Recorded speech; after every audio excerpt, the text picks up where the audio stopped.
Who I Am, written and read by me, Pete Townshend. Act 1. War Music. Chapter 1. I Was There. It's extraordinary, magical, surreal, watching them all dance to my feedback guitar solos.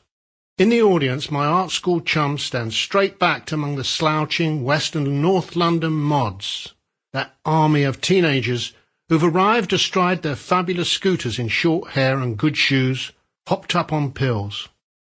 I can't speak for what's in the heads of my fellow bandmates Roger Daltrey, Keith Moon or John Entwistle. Usually I'd be feeling like a loner, even in the middle of the band, but tonight, in June 1964, at The Who's first show at the Railway Hotel in Harrow, West London, I am invincible. We're playing R&B, Smokestack Lightning, I'm a Man, Roadrunner, and other heavy classics. I scrape the howling Rickenbacker guitar up and down my microphone stand, then flip the special switch I recently fitted, so the guitar sputters and sprays the front row with bullets of sound. I violently thrust my guitar into the air, and feel a terrible shudder as the sound goes from a roar to a rattling growl. I look up to see my guitar's broken head as I pull it away from the hole I've punched in the low ceiling. It's at this moment that I make a split-second decision, and in a mad frenzy I thrust the damaged guitar up into the ceiling over and over again. What had been a clean break becomes a splintered mess.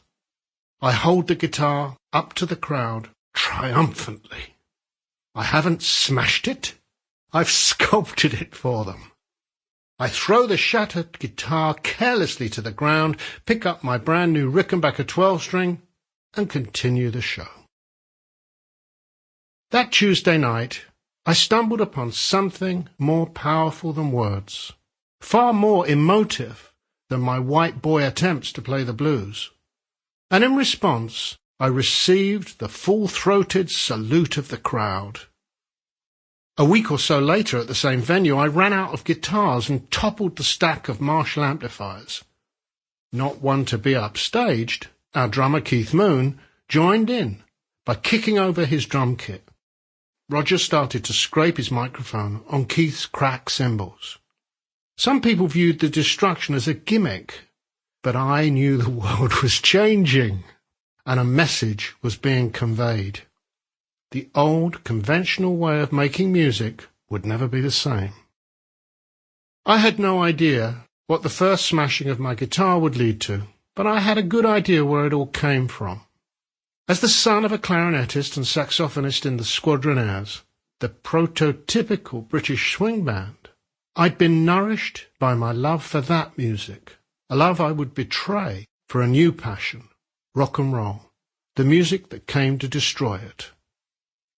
I am British. I am a Londoner. I was born in West London just as the devastating Second World War came to a close. As a working artist, I've been significantly shaped by these three facts, just as the lives of my grandparents and parents were shaped by the darkness of war. I was brought up in a period when war still cast shadows, though in my life the weather changed so rapidly it was impossible to know what was in store. War had been a real threat or a fact for 3 generations of my family.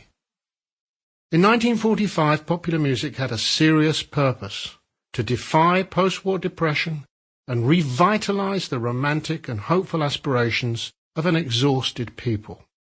My infancy was steeped in awareness of the mystery and romance of my father's music, which was so important to him and Mum that it seemed the centre of the universe. There was laughter, optimism. The war was over. The music Dad played was called swing. It was what people wanted to hear. I was there. 2. It's a Boy. I've just been born. War is over, but not completely. It's a boy, someone shouts from the footlights, but my father keeps on playing. I'm a war baby, though I've never known war. born into a... Sample complete. Ready to continue?